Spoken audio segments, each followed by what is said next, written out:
We recently bought a new Jeep Grand Cherokee, and within 6 weeks of owning it, we had our first major mechanical breakdown. Is this Jeep Wrangler worth $88,000?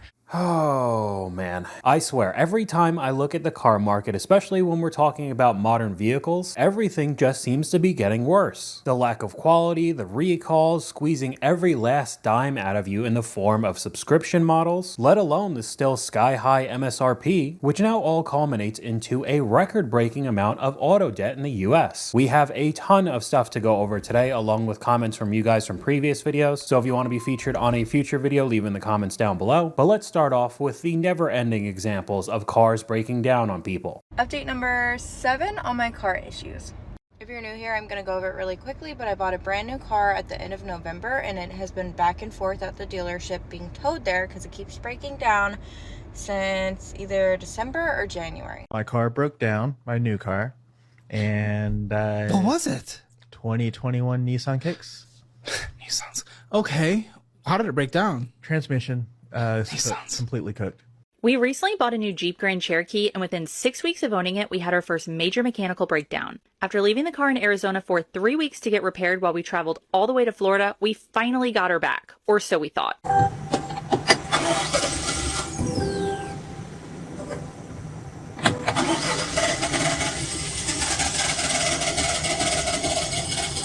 It's really starting to feel like it doesn't matter what the manufacturer is, everything is just terrible. Some of the comments here, not even just Chevy, every new vehicle is unreliable, old cars and trucks are just better. A very interesting comment here, watching this from the comfort of my Ram 1500. Oh, you're next for sure, those aren't any better, bro. Definitely casting stones in a glass house there. But we could really go on and on. When you get a new car, because you're scared your 15-year-old car will break down, but now your new car breaks down on day 5 instead. POV, you bought the Tahoe that everyone told you not to. Of course. I wouldn't buy really anything new these days. Toyota Sequoia, I'm going to get the Toyota Sequoia instead. We're going to see that a little bit later in the video. And then right after that, yesterday I saw a Toyota Tundra getting towed out of a national park. A Toyota wouldn't have saved you. Well, if it's the new Tundras, they do have some problems. And I just feel like so many people don't actually know what they're getting into before they sign their name and start making payments on a 40, 50,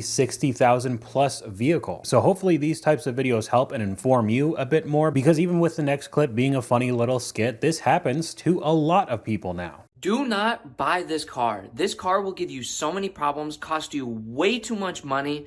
It's ruined my life, man. You're in a Chevy Cruze, you're actually cooked. Then if you ask on Reddit, they'll do everything but answer your question. Someone told me Hondas last forever. Mine blew up a year after driving it. It definitely depends on what Honda you get, even though the reliability is supposed to be way better than most of the manufacturers you see driving around, but we could take a look at some of the worst new cars. These are the worst new cars you can buy in 2025. Up first is the Lexus RZ. Toyotathon fans, hold your horses. Hear me out. There's no reason to buy one. Range sucks. The price is mid. Resale value is horrible. It looks like a computer mouse. Toyota hasn't figured out the EV marketplace yet, so I'll just skip. This next one's for all you millennial stay-at-home TikTok moms. Chevy Suburban, Chevy Tahoe, GMC Yukon, Yukon XL, any GM SUV with the 5.3. I see more often than not people buying these things, and at 6,000 miles, they have a blown motor. Up next is the Jeep Grand Cherokee. These things are expensive, they're unreliable, they're riddled with electrical issues, they're underpowered, and if you get the 4XE hybrid, you've got some power, but then you have more electrical issues. My last entry for this part is the Honda Prologue. I use air quotations because the Honda Prologue is a rebadged Chevy EV. It says Honda on it, but it's not a Honda. And I've already seen some of these things start having random issues in typical General Motors fashion. I do remember looking at a clip a while ago on the channel with a mechanic taking a look at one of these Prologues, and there were tons of parts under the hood that had the GM stamp on it. It's not actually a Honda. I don't know why they would want to put the Honda name on a car that's less reliable than most of the cars that they actually put out. Just very odd to me. Maybe they had to have some sort of rules with EVs. I know California is very odd. With selling in that state, you need to have a certain amount of EVs, bunch of rules. But we have a comment from one of you guys, having an older car car is now the new luxury in reliability. And I'm not surprised. People would pay good money to not have issues with their cars day to day, especially if they're paying a ton of money for new vehicles now. And most of the time when you start looking at them, they are complete junk. Within the first 10 seconds, already hating that, there's no shade cover whatsoever. The Audi e-tronic. This is currently for sale for $68,000. That is kind of a gap though. But the opening feels, oh, there's a delay on that. You gotta open it first. No soft closed doors. I'm paying 70 grand for a used Audi and there's no soft closed doors. This feels like an aftermarket integration. What is this? This feels like it belongs in a Mitsubishi. What the frick, Audi? Could Audi be a little more innovative than this? I'm not sure how I feel about these opened envelope vents. I'm sure there's a better way to do that. How many leaves are gonna get stuck down there? That's not a hatch. I guess for the life of me, thought that whole thing was gonna go up, and I even saw that there. Why is this not a hatch? Dude, are you kidding me? Okay, so I don't know exactly what trim level he was looking at. It was the Audi e-tron GT, but I'm looking at a listing of the RS e-tron GT Performance that the MSRP is $168,000 for that car. And you're gonna get the materials that you saw in that interior for that price? Are you kidding me? I actually don't know what to say. I'm speechless on that one. I did not think they were actually that much money. Another comment from you guys: making a car into a tablet with tires is expensive and dangerous. Pay attention to the road. And with everything just becoming more and more integrated with electronics, as the quality is going down year by year, when I start seeing clips like this, I think of all the future problems this is going to have. Doing my usual walkarounds for a video and notice that the start engine button is gone. This is on a brand new EV Hummer. The 2026 models don't even have a start button anymore. So we'll go over to the comments. How does it even start? You shift it into drive and it automatically starts for you. You just have to sit and shift. So that means your car keys are in your pocket, it senses that, and just automatically turns on. You don't think a GM product like that in the future is going to have several issues? And then you're not going to be able to start the car at all. So we went from having a key and putting it into the ignition being too much work, I just need a start button, to now pressing that button just being way too much. It just needs to start automatically. I can't imagine what that repair bill is going to be down the road. Here's another clip up on screen. Getting a Mazda CX-5 before their god-awful 2026 remodel is like catching the last flight out of Nam. Because I've talked about this vehicle a couple times on this channel, it's pretty popular right now for the price point, but now it sounds like they're doing a refresh and people are not happy about it. You mean the new 2026 Mazda RAV4? The Teslafication of every car has got to stop. Almost 50,000 likes on that comment alone. Why do car makers keep thinking we only want screens? I need my buttons in my car. I hate having to control everything on a screen. But keep in mind the comment with the Teslafication of everything with this next clip looking at the new CX-5. Okay, I know I'm not the only one thinking this, but the new Mazda CX-5, this interior that Mazda spelled across that large screen looks a lot like this to me. It looks a lot like the Lexus ES. I'm just going to say it. The Lexus spelled out and the screen looks almost identical. When then obviously I'm not going to call it Mazda without not calling out Lexus. Lexus ES new screen is basically just a Tesla screen. So this is the future of the manufacturers. They all end up looking the same. The Mazda looks like a Model 3. The Lexus looks like it as well, which means in turn the Toyotas are going to start looking like it. I just don't get it. It really just looks like a lack of passion and they just have to keep making new models and facelifts, keeping everything new, right? All in the hope that they'll slightly increase their sales volume every year. We have a comment from one of you guys, electrical engineer here who works in research and development. The largest problem with new product designs is that the fact that you need to make things as fast and as cheap as possible, and that comes with the consequences of poor life cycles and poor quality. At the end of the day, companies don't truly care about quality, they just care about shareholder value. I think a pretty good example of this is the new 2026 Toyota RAV4 with the new body style that, I'm going to be honest, I think looks awful. Let's check out the brand new redesigned 2026 Toyota RAV4 XSE. Here is your first look at the 2026 Toyota RAV4 XSE. And here is the back end. This is Toyota's best-selling vehicle. It's a 5-passenger. We've got a 12.9-inch display there and a big 12.3-inch display with Apple CarPlay, Android Auto. So again, the interior looks exactly like the Model 3. The front of the vehicle to me looks like a Fisker Ocean, and then the back of it just looks like a Nissan Rogue. Am I the only one who's seeing that? Some of the comments, what kind of grille is that? It doesn't look complete and looks cheap. Toyota needs to hire better designers for their interior. They all look old and outdated and the car isn't even out yet. The interior looks so cheap, oh no, that's horrible. All in the name to keep pushing out more and more new products. Another comment from you guys, cars should never have to do software updates. Well, I don't know if you've heard about this in the news recently with all the subscription models, to be able to unlock features in the car that you should already have in the first place when purchasing your trim levels. But now recently, Volkswagen is in some hot water. What do you mean Volkswagen came out with a car that requires a subscription to reach full speed? I'm sorry, I'll be driving my 2016 Jetta until I'm in the grave at this point, because that's exactly what happened. So most of the time when we're talking about subscriptions, we've heard about it with remote starting, maybe massage seats, Wi-Fi in the car, things like that, right? But now this is the first step to limiting the motor until you give the manufacturer more money every single month. And as I've said every time I've gone over this problem, when one manufacturer does it, eventually more are to follow, and this will just become the norm. They'd charge us to breathe if they could. Honestly, they would. I looked into it, and when I first heard about it, it cost $22.50 a month just for an extra 20 horsepower. Not worth it. Guarantee they sell the info of who has a subscription to insurance companies, driving up the prices even more, while also making Volkswagen more money because they get to sell your data. The constant need to advance and try to make things better or cooler looking is only making it worse, in my opinion. All these electric door handles are so BS. I own, personally, a white Mercedes-Benz station wagon of some variety. E450 all-terrain. So right now I have the press car of the new one. And I let my wife drive it because she drives the one we have. And I said, hey, you should check this out while we have it. I mean, I have no plans to replace the car anytime soon. It's got 30,000 miles. But when we do replace it, it will be with the new station wagon. The new one has these electronic door handles. Yeah, it's annoying. It's annoying doesn't even begin to describe it. You walk up to the car and they've closed. Right. How do you open them? Well, you tap the door handle, except that locks the doors. Oh. Okay. So what now? You push the door handle, nothing. Push the handle again, nothing.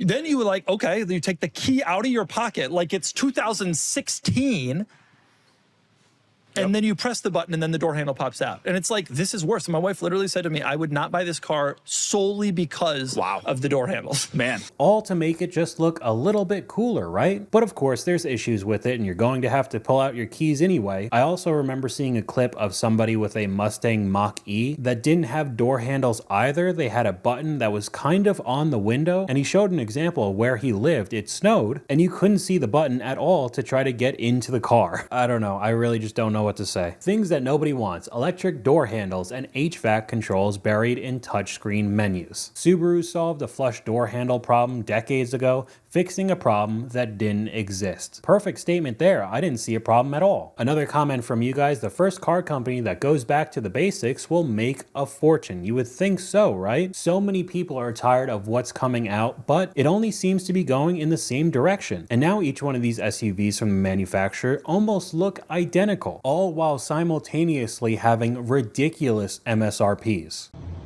Let's see what these new Escalades here for. I'm over here at this Chevy dealership. I want to see what they talking about. That thing is clean. How much? What's the price on there, cuz?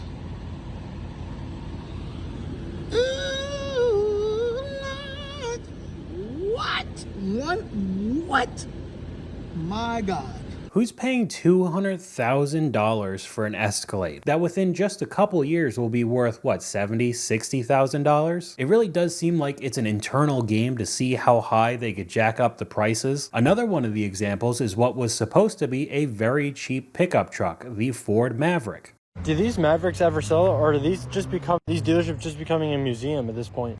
They had to put all new inspection stickers on these things. Ooh, yep, $38,000 on this thing. It's so hard to sell a $20,000 truck for $40,000. Ooh, this one at least has leather. I'm gonna bet this one is a $39,000 MSRP. Oh, spot on, baby. I'm getting good at these prices on these Mavericks. My gosh. This was supposed to be the everyday affordable working man's truck, right? They were supposed to be sold in the 20,000s and now we're seeing 40, which I don't know if you've seen any of these on the road. They are pretty small. Of course, in comparison to something like an F-150, but even a Tacoma is significantly larger. Some of the comments, they're too expensive. I remember Ford said that they'd cost 20,000 or something around there. $40,000 is insane, but this next clip has to be bait. Either way is just ridiculous. Why hasn't this truck sold? I have it priced right under $90,000. It is a 2025 single cab dually sitting on JTX Ford's wheels, and it is a high output.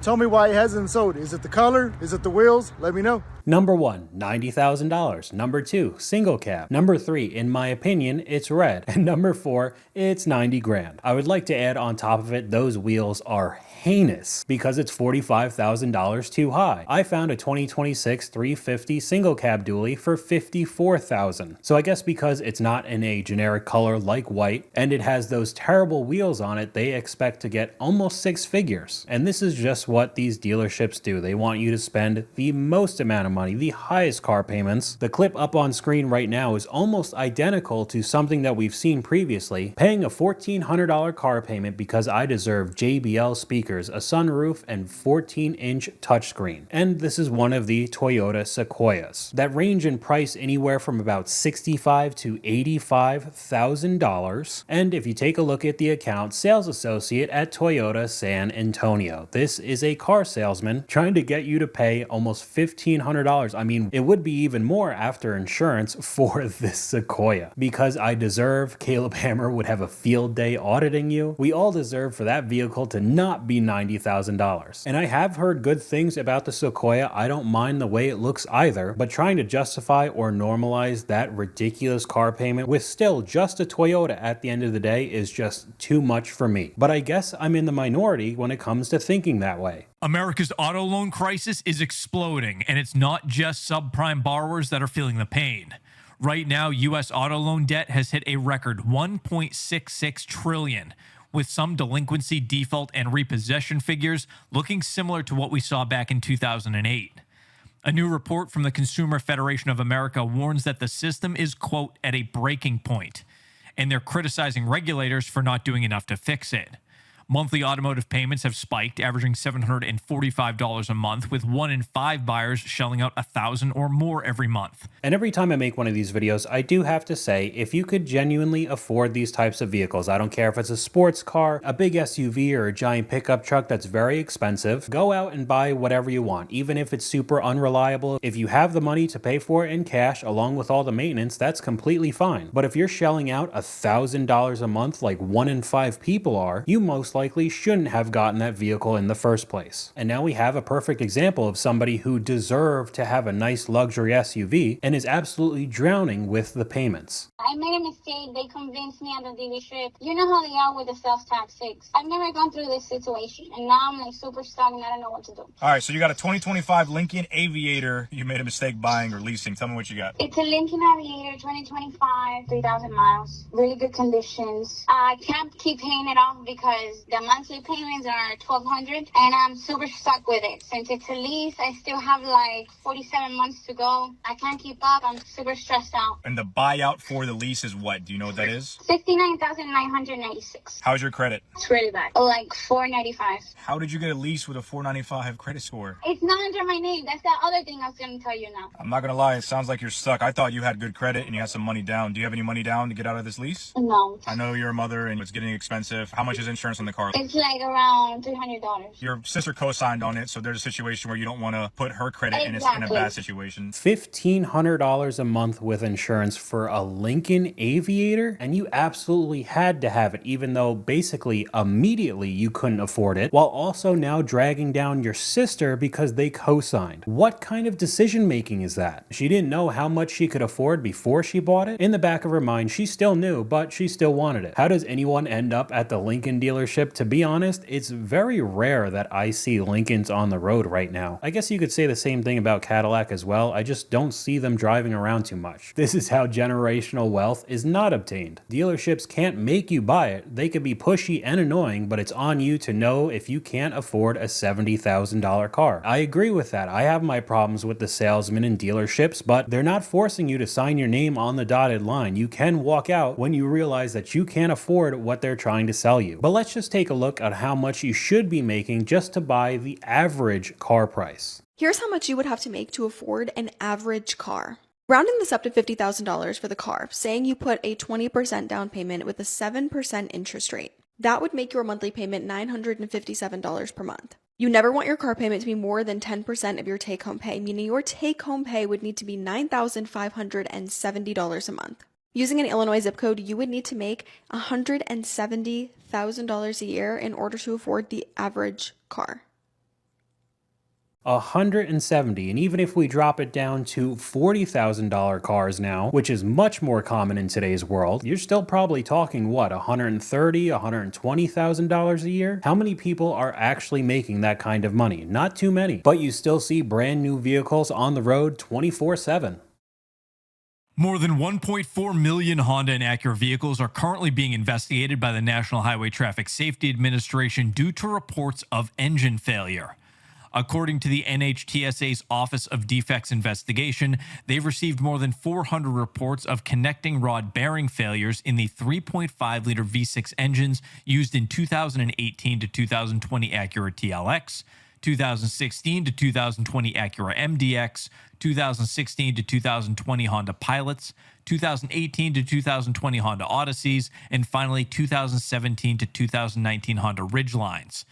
Now, this current investigation seems to have already gathered enough evidence to suggest that this connecting rod bearing issue is not caused by the same crankshaft manufacturing defect that was previously addressed by this recall back in November of 2023, where 248,999 Honda and Acura vehicles were recalled and affected engines or components were replaced. So this is something completely separate, and we'll have another round of recalls. This is Honda, right? Supposed to be one of the solid manufacturers when it comes to quality and reliability, and I even have one I've told you guys. Luckily, my Civic is a bit older than this generation and anything that's brand new that's come out, because they've also had a fair share of recalls as well. But this comment really does sum it up nicely. What happened to us? We used to be a proper country with cars that lasted 300,000 plus. That's basically unheard of unless you have an older vehicle right now. The next picture I thought was really funny. It's a painting of Vin Diesel holding a Toyota V6, one of their most reliable engines that is currently being swapped out for hybrids. A lot of people are pretty shaky on that. Rod bearing failure, that's a GM thing. Get your own recall. So GM has problems with that as well. But speaking of those brand new Toyota engines, along with the crazy high MSRP with their new lineups, it's not surprising when I start seeing examples like this. My theory of the day is that the new 25 4Runner is a sales failure.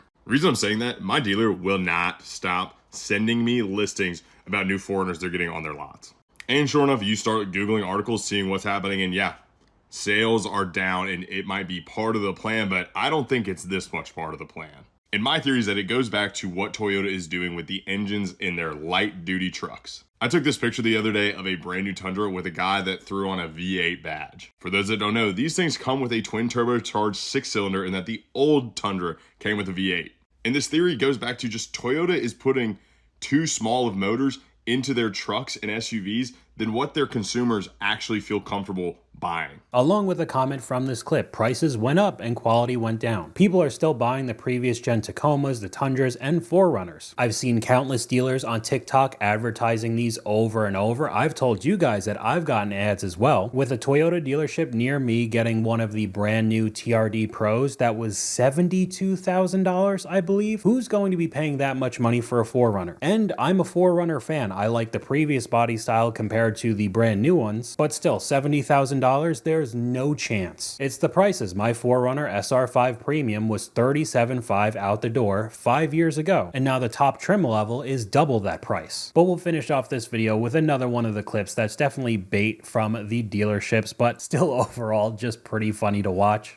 Is this Jeep Wrangler worth $88,000? I'm going to go over everything that causes this Jeep Wrangler to have that high of an MSRP, and let's see what you think. So this is a 2025 Jeep Wrangler Sahara with the one-touch top on it, but what makes this one special is that it has the Black Widow upfit package on it, and it has all these options, which comes out to a $26,000 upgrade to get this Black Widow package on here. So he goes in depth with all of the upgrades that bring it to almost $90,000, and I don't have to tell you that it's not worth it at all. I do think it's also funny with the Wrangler community, a lot of people like to modify them themselves, so you could probably get every upgrade that's on this particular Wrangler for way less if you just do it yourself. Along with the fact that it still is a Stellantis vehicle and the depreciation is going to be brutal, you're basically just throwing your money into a fire. But we have a comment from one of you guys. It's not just cars and houses, it's products in general. Everything is deteriorating. These people need to get the idea of a dream car out of their heads and stop worrying about how I feel driving this car. Companies know you have a childish relationship with consumerism, and they're setting you up as a cash cow with these trash vehicles. So hopefully this video did a bit of de-influencing for you if you were looking for a new vehicle. But that's all I got for you guys today. Let me know what you guys think in the comments down below. YouTube thinks you'll like this video popping up on screen right now, but hopefully you guys enjoyed this video. If you did, please leave a like, and I'll talk to you guys later.